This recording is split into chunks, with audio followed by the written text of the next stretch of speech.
Bismillahirrahmanirrahim.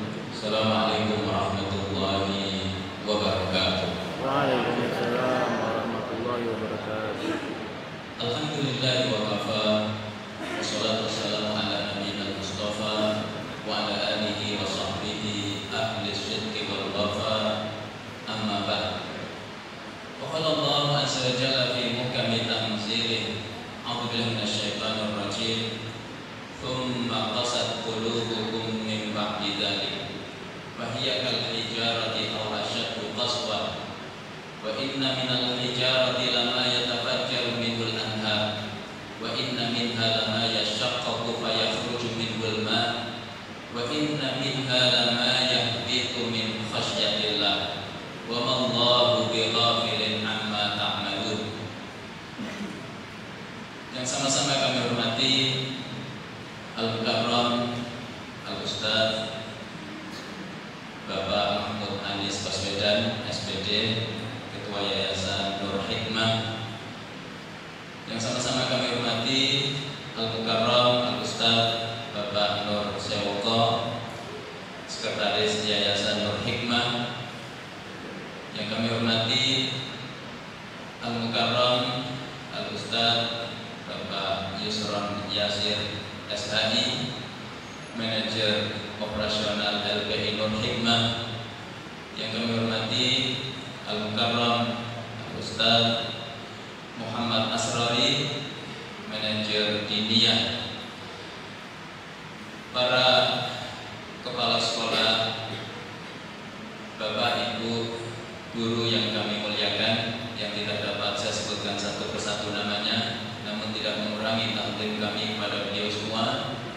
Mudah-mudahan kita semuanya dimuliakan oleh Allah Subhanahu wa taala. Alhamdulillah, kita bersyukur kehadirat Allah. Kita dikumpulkan oleh Allah dalam kemuliaan yang sangat banyak. Kita dikumpulkan di bulan Ramadan yang mulia. Kita dikumpulkan di majelis ilmu yang mulia.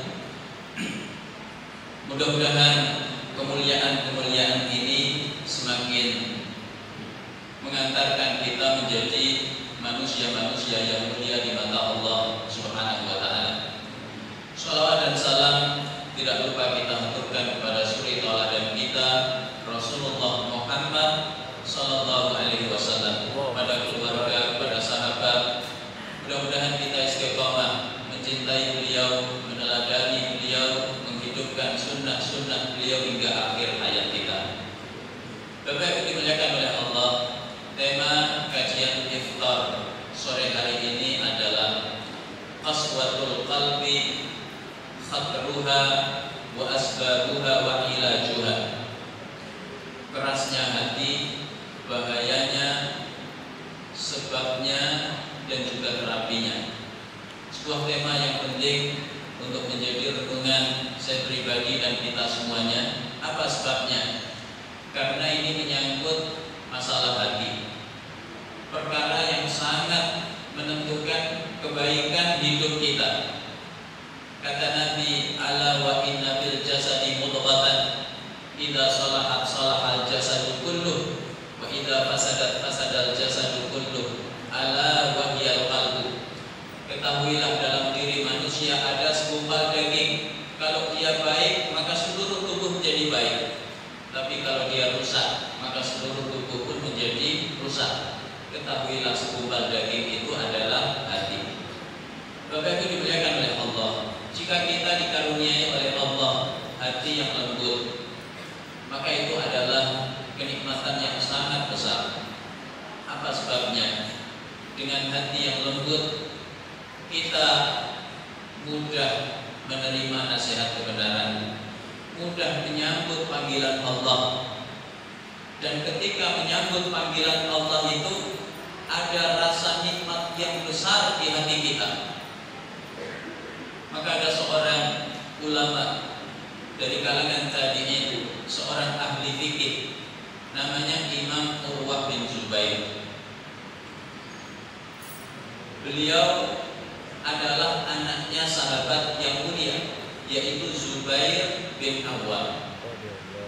Hanya saja beliau tidak masuk golongan sahabat karena ketika beliau lahir Rasulullah telah diwafatkan oleh Allah. Jadi tidak sempat berjumpa dengan Nabi. Maka masuknya adalah generasi tabi'in. Imam Urwah bin Zubair satu hari dipuji oleh Allah dengan pujian yang berat. Beliau diwafatkan putranya. Kemudian beliau juga dipuji dengan penyakit, yaitu semacam tumor pada kaki beliau. Maka para tabib hari itu sepakat ini harus diamputasi. Hari itu belum ada obat anestesi seperti hari ini.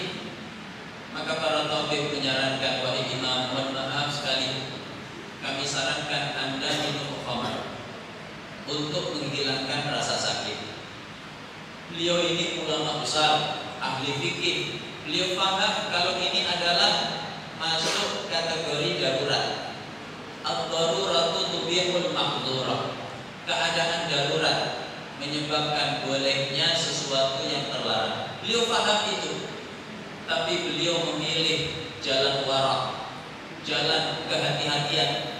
Kata beliau, alangkah buruknya aku mengharap kesembuhan dari Allah, tapi minum minuman yang dilarang Allah. Aku tidak mau. Maka para tabib berkata, wahai imam, kalau begitu Anda harus dipegangi banyak orang. Kata Imam Urwah bin Zubair, tidak perlu, cukup biarkan aku sholat. Maka beliau pun sholat sunnah 2 rakaat dengan begitu khusyuknya, merasakan lezatnya kebersamaan dengan Allah, manisnya munajat kepada Allah.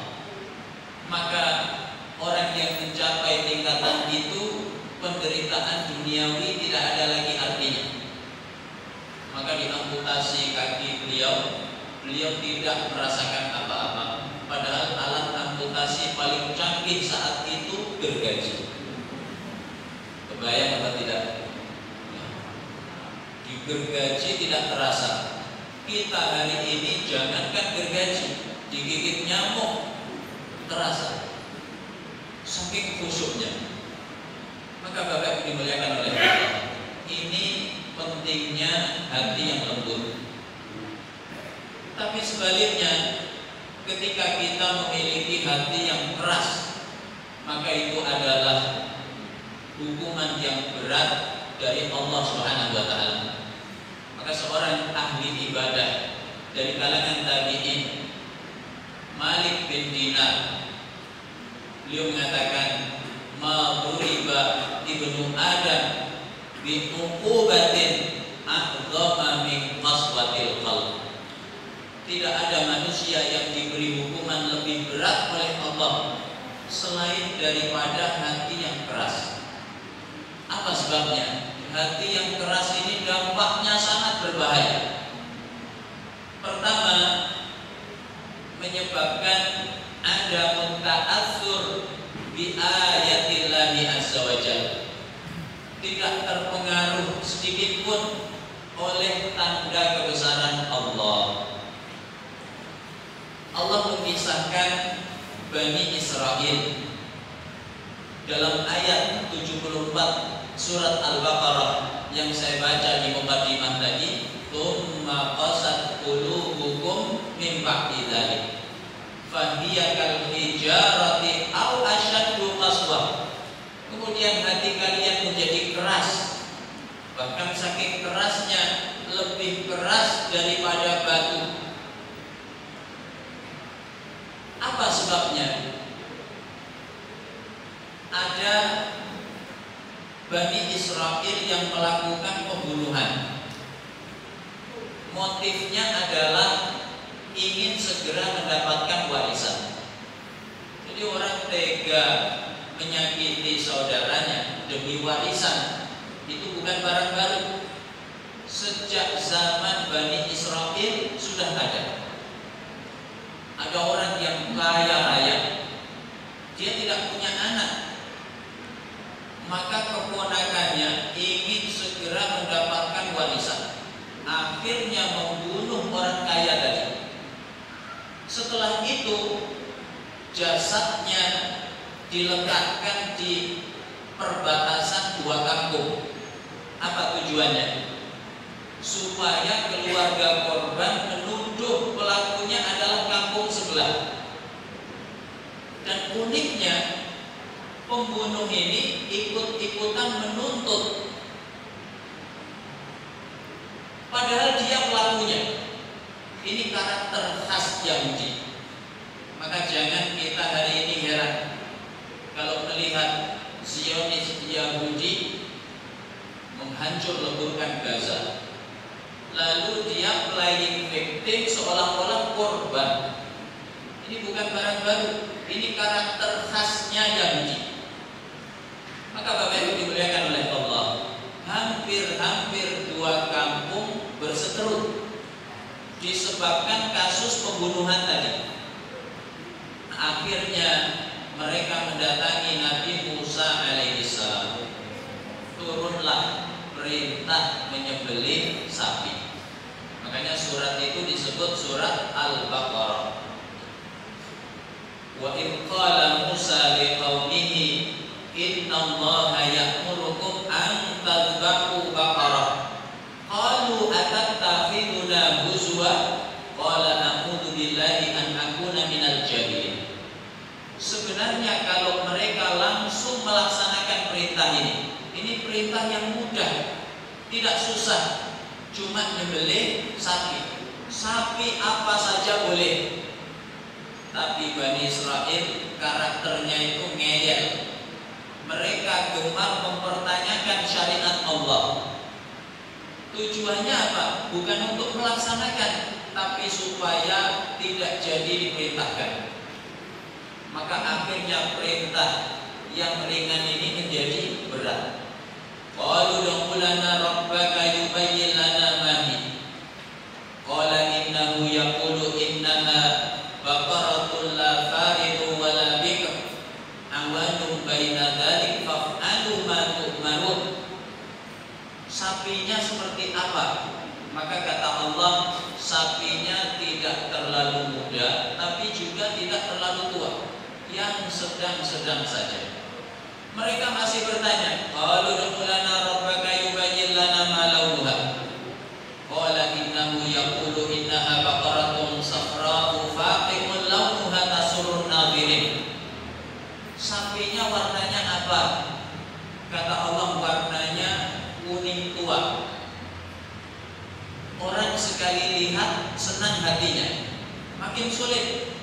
Mereka masih bertanya, qalu ud'u lana rabbaka yubayyin lana ma hi. Innal baqarata syabaha 'alaina wa inna insya'allahu lamuhtadun.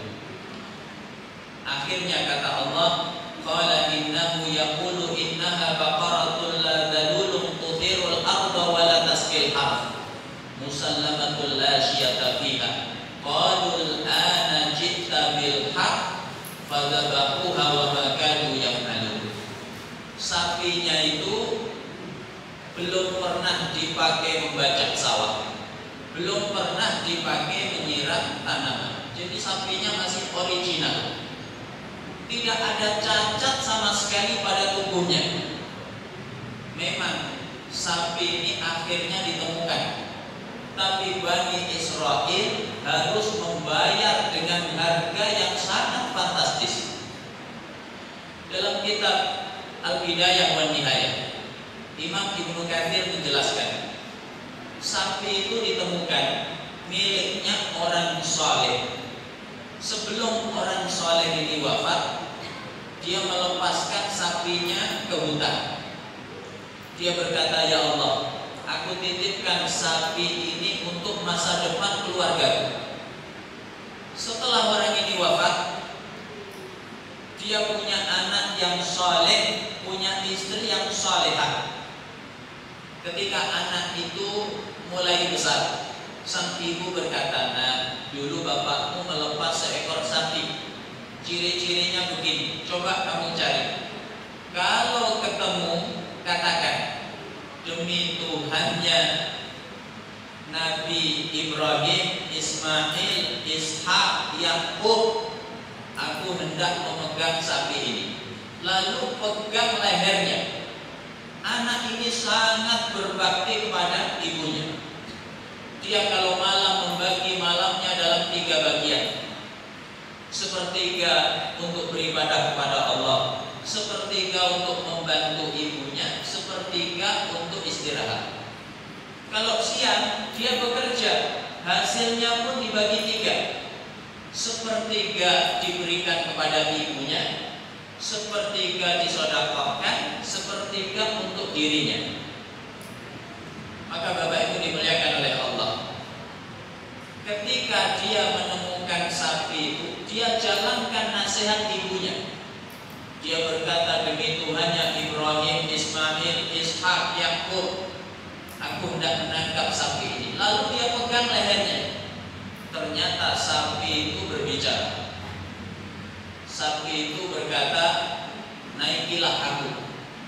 Anak ini tidak mau. Dia sangat berbakti kepada ibunya. Dia taat kepada ibunya. Tidak, kata ibuku cukup pegang lehernya. Akhirnya sapi itu pun jujur. Kalau kamu naiki aku, kamu tidak akan pernah bisa memilikiku selamanya. Jadi zaman itu sapi pun bisa ngetes manusia. Bapak Ibu dimuliakan oleh Allah. Akhirnya sapi ini dibawa pulang. Kata ibunya, nak, jual ke pasar seharga 3 dinar. 1 dinar itu kurang lebih 3,9 juta. Bulatkan 4 juta biar mudah hitungnya. Berarti 3 dinar berapa juta, Bu? 12 juta. Ibu-ibu yang cepat hitung duit. Maka dibawalah sapi ini ke pasar. Ditawar pembeli. Aku beli 6 dinar. Kata anak itu, enggak Pak, kata ibu saya 3 dinar. Kata pembelinya, enggak, aku maunya 6 dinar.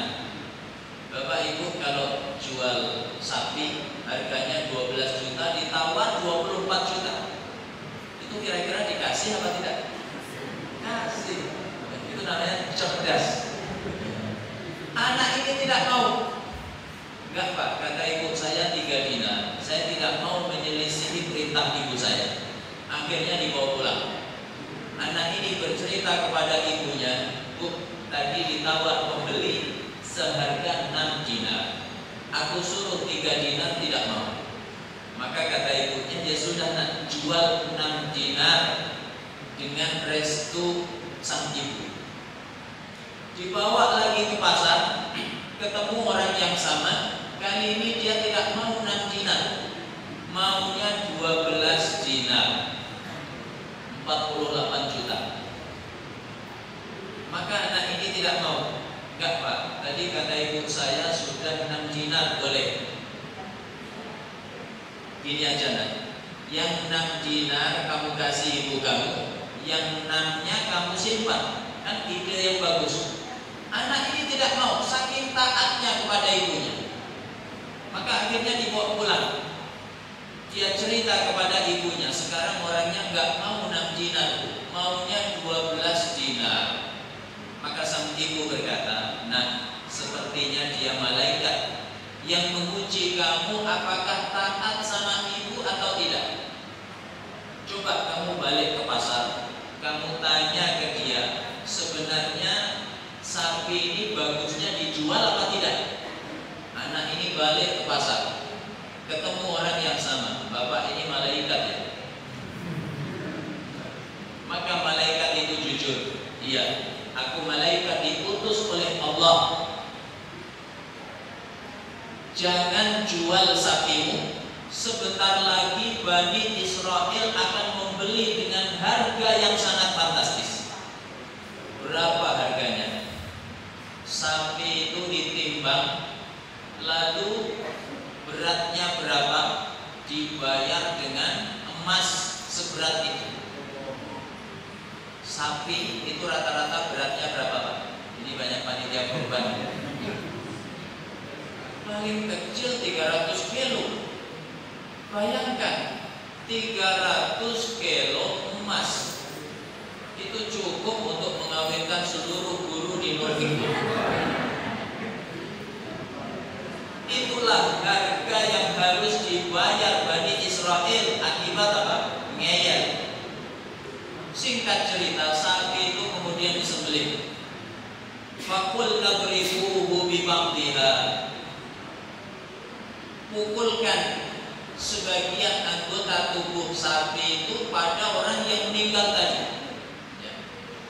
Kadzalika yuhyillahul mauta wa yuriikum ayatihi la'allakum ta'qilun. Demikianlah Allah menghidupkan orang yang sudah mati dan menunjukkan kepada kalian tanda-tanda kebesarannya agar kalian berakal. Setelah mayat itu dipukul dengan anggota tubuh daging sapi tadi, ya, ada yang mengatakan dagingnya, ada yang mengatakan ekornya, maka orang yang meninggal itu hidup lagi. Bahkan bisa ditanya, orang-orang bertanya, man qatalaka, siapa yang membunuhmu? Maka dia menjawab, bani akhi qatalani, yang membunuhku tidak lain tidak bukan adalah anak saudara laki-laki, keponakanku sendiri yang membunuhku.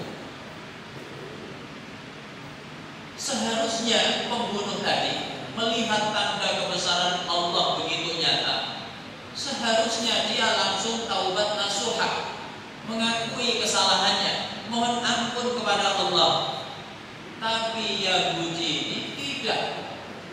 Dia malah berani bersumpah atas nama Allah bahwa dia tidak membunuhnya.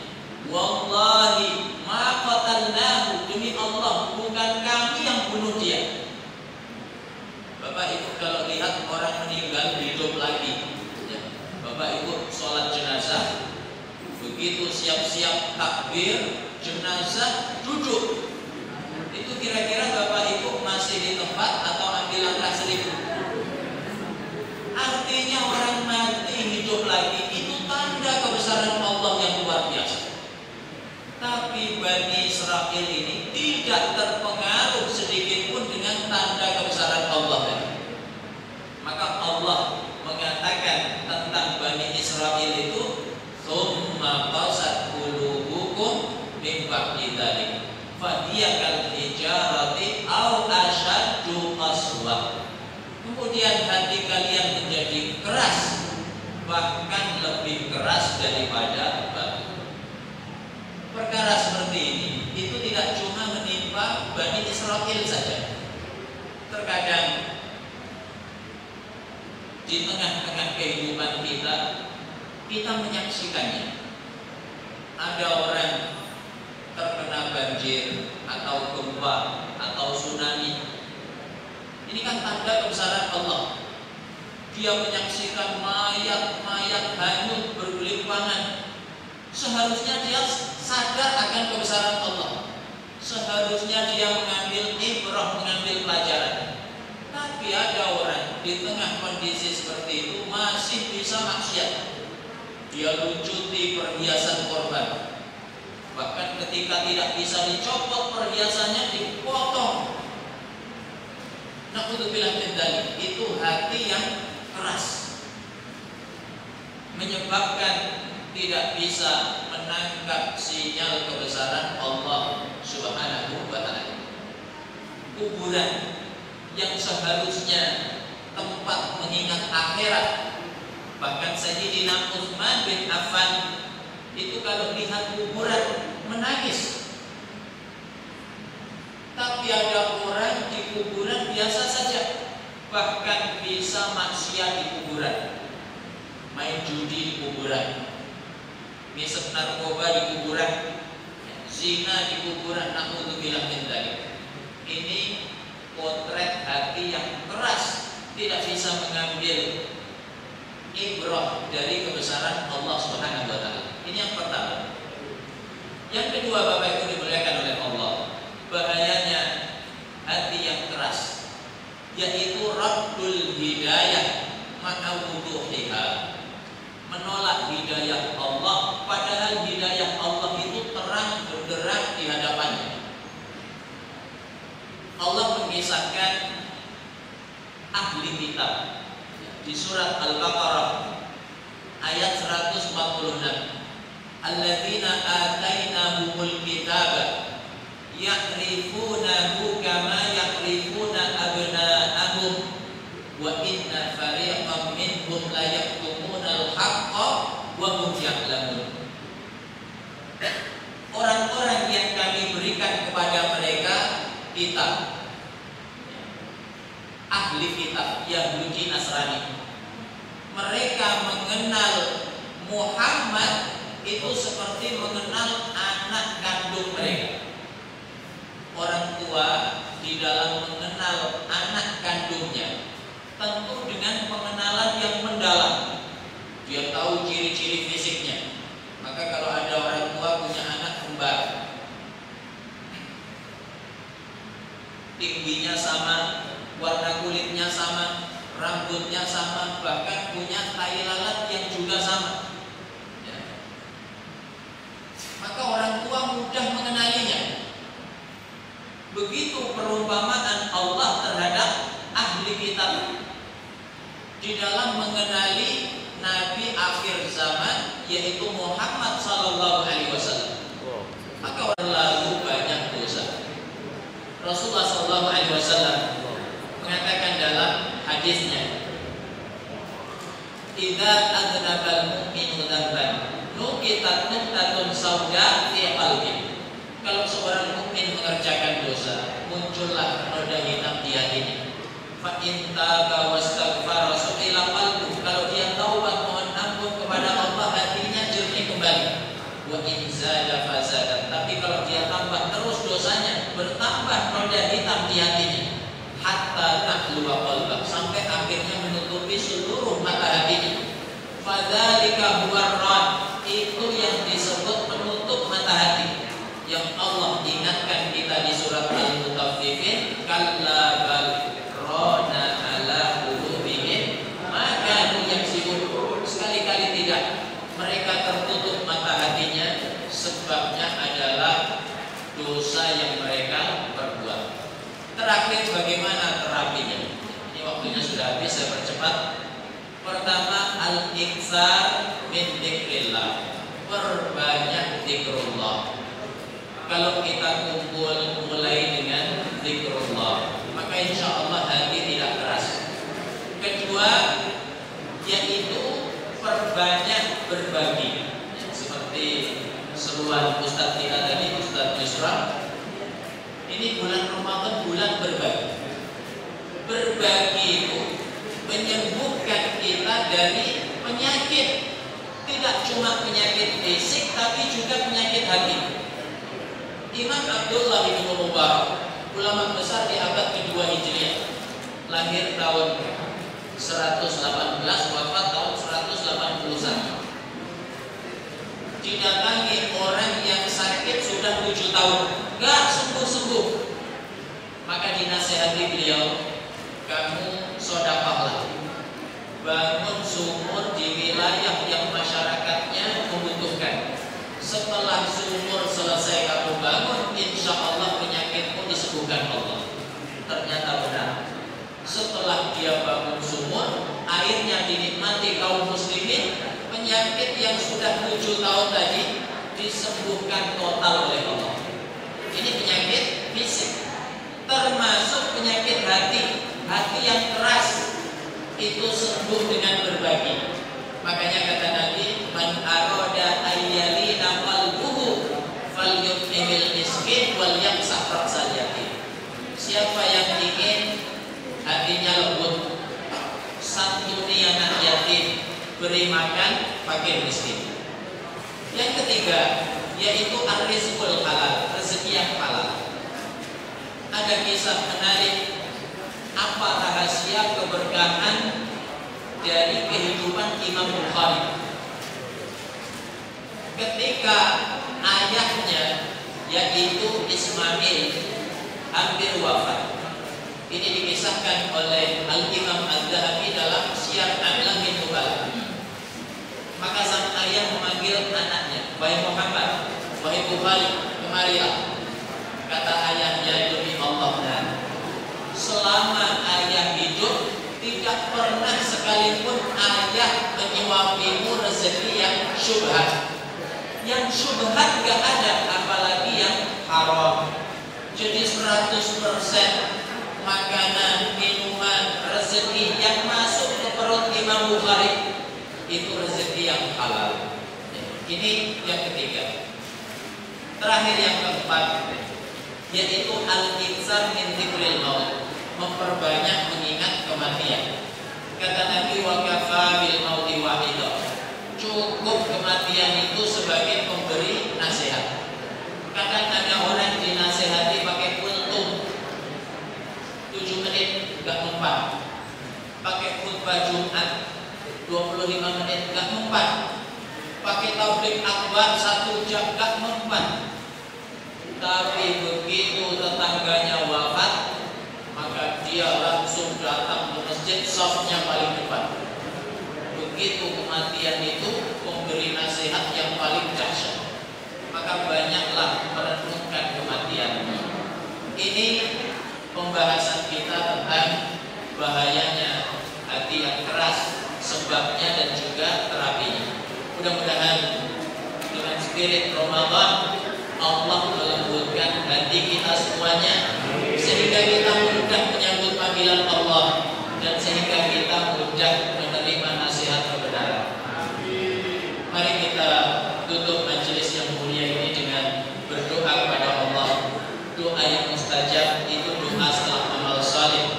Mudah-mudahan silaturahim kita, interaksi kita terhadap ayat Allah dan hadis Rasulullah mengantarkan doa kita mustajab di sisi Allah Subhanahu wa taala. Bismillahirrahmanirrahim.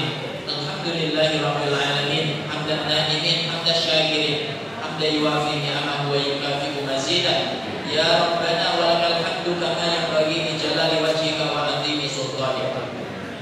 Allahumma shalli wa sallim ala nabiyyina Muhammad wa ala alihi wa sahbihi wa sallim ajma'in. Allahumma inna nas'aluka mujibati rahmatik wa azaima maghfiratik was salamata min kulli ithm wal ghanimata min kulli bir wal fawza bil jannah wan najata minan nar. Allahumma inna nas'aluka ridhaka wal jannah wa na'udzu bika min sakhatika wan nar. Allahumma la tada' lana fi majlisina hadza dhanban illa ghafarta wa la hamman illa farajta wa la maridan illa syafaita wa la mayitan illa rahimta wa la daynan illa qadaita wa la hajatan min hawaijid dunya wal akhirati illa qadaitaha ya rabbal alamin. Allahumma ati nufusana taqwaha wa zakkiha wa anta khairu man zakkaha anta waliyuha wa maulaha.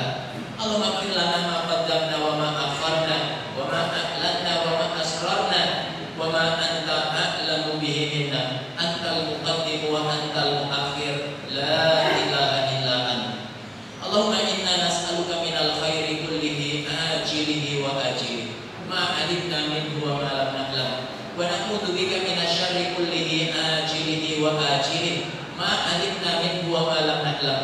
Allahumma inna nas'aluka khaira ma sa'alaka bihi nabiyyuka Muhammad sallallahu alaihi wasallam wa ibaduka salihun wa na'udzu bika min syarri ma sta'adzaka minhu nabiyyuka Muhammad sallallahu alaihi wasallam wa ibaduka salihun. Allahumma innaka ta'lamu anna hadhihi al-quluba qad ijtama'at ala mahabbatik wa taqat ala ta'atik wa tawahhadat ala da'watik wa ta'ahadat ala nusrati syari'atik wa wathikillahumma rabitataha wa adimuddaha wa ihtiha subulaha wa mla'ha binunika allati la yahku wa shrah suduraha bi faidil imani bik wa jami'il tawakkuli alaik wa ahliha bi ma'rifatik wa amitha ala syahadati fi sabil innaka ni'mal maula wa ni'man nasir. Allahumma ij'al jam'ana hadza jam'an marhuma wa ij'al tafarruqana min ba'dihi tafarruqan ma'suma wa la taj'al fina shaqiyyan wa la mahruma. Allahumma anta ya muhawwilal ahwal hawil ahwalana ila ahsanil hal. Rabbana atina fid dunya hasanah wa fil akhirati hasanah wa qina adzabannar wa adkhilnal jannata ma'al abrar ya azizu ya ghaffar ya rabbal alamin. Wa sallallahu ala nabiyyina Muhammad wa ala alihi wa sahbihi wa sallim ajma'in. Subhana rabbika rabbil izzati amma yasifun wa salamun alal mursalin Assalamualaikum warahmatullahi wabarakatuh. Waalaikumsalam